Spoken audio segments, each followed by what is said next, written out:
So talking to a couple of the guys, you're coming off of a bye week.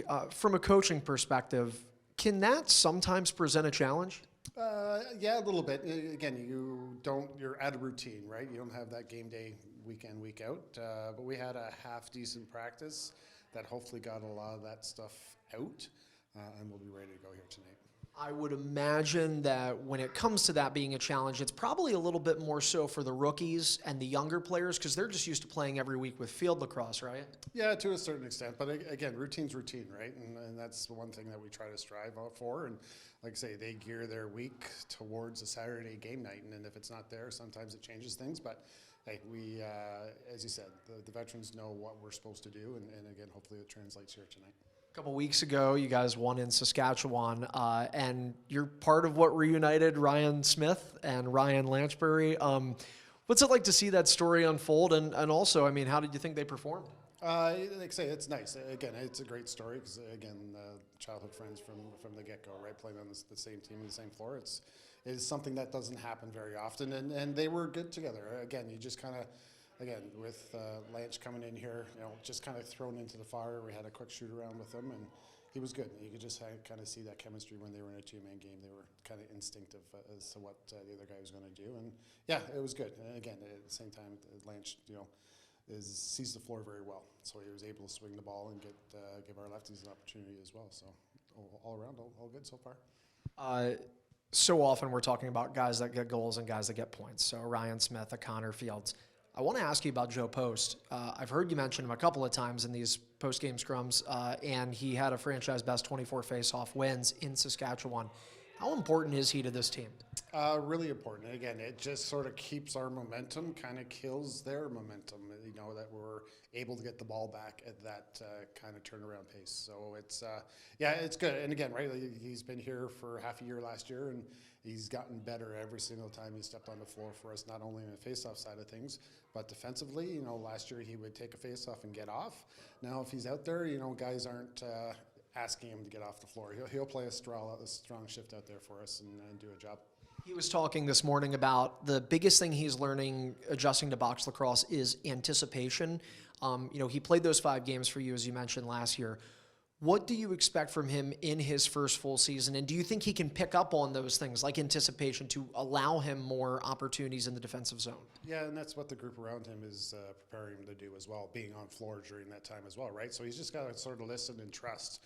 And that's the thing that, as a D guy, you got to, you're always striving to improve upon, is that when you hear that, we call fire, do it, right? As opposed to sitting there thinking about and asking why.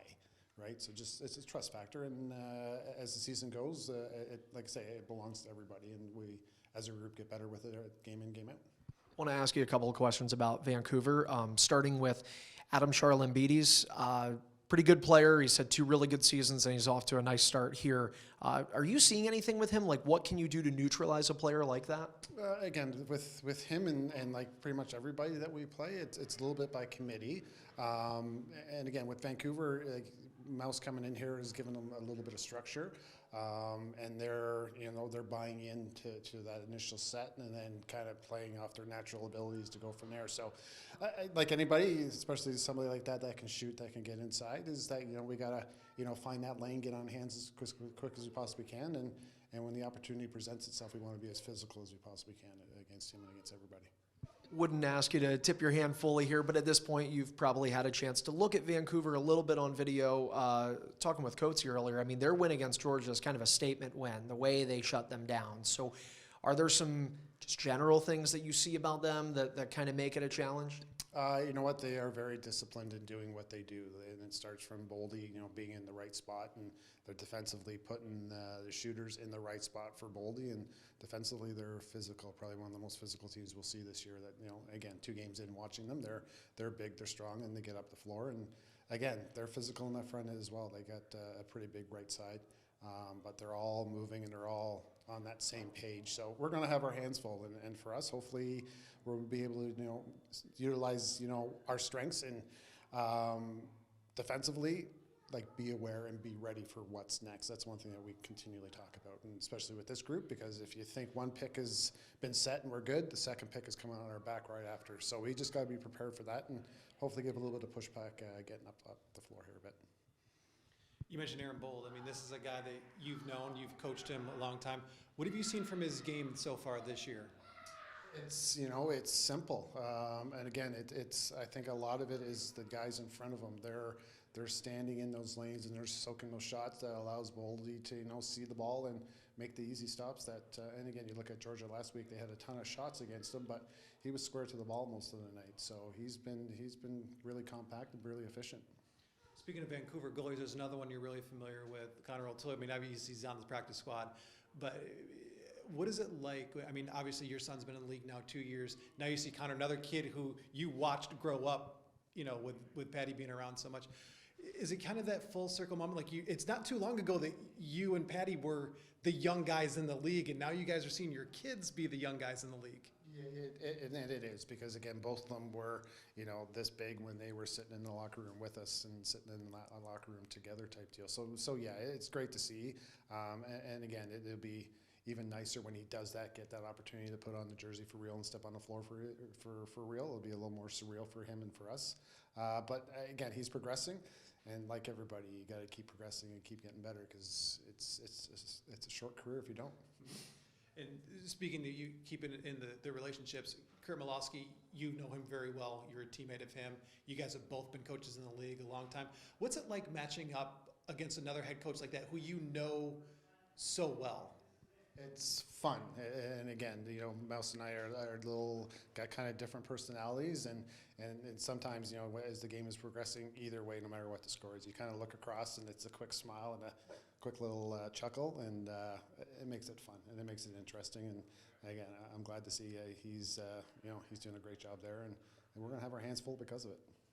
And then come back to our team. So you mentioned Lanch a little while ago. So after the first game, you guys make the trade to bring him in. Can you take us through how that trade went down? Was he made available to you? Did you guys go out and seek him? What did you see, in training camp after the first game and said, oh, this is a guy that can make us even better? It's been a work in progress probably since the early part of the summer, and it didn't come to fruition before the draft there. And then we both kind of moved on, and then it kind of came back again the first part of the year. And again, he's somebody that we think can be very effective in our lineup. Again, he's smart. He can shoot the ball. He moves the ball. He sees the floor well. And I think with the group that we have being so young, it's a great core to kind of build with and build around. Yeah, you mentioned to us a couple times before. I mean, even bringing a guy like him again, that takes a little bit of pressure off of Connor, but it doesn't restrict his touches. It just, and in another way, will give him even more openings. 100%. Again, if we're able to, get the ball out of Fields' stick a little more often to a guy that he's going to trust and trust that it's going to come back to him, again, there comes a separation on those D guys, and the D guys don't necessarily just focus body man-to-man type deal. Again, again, two smart guys that, again, can carry the ball and be good with it, but at the same time, know that if it's not their turn, it's the next guy's turn. And as a group, we will just continue to build off that.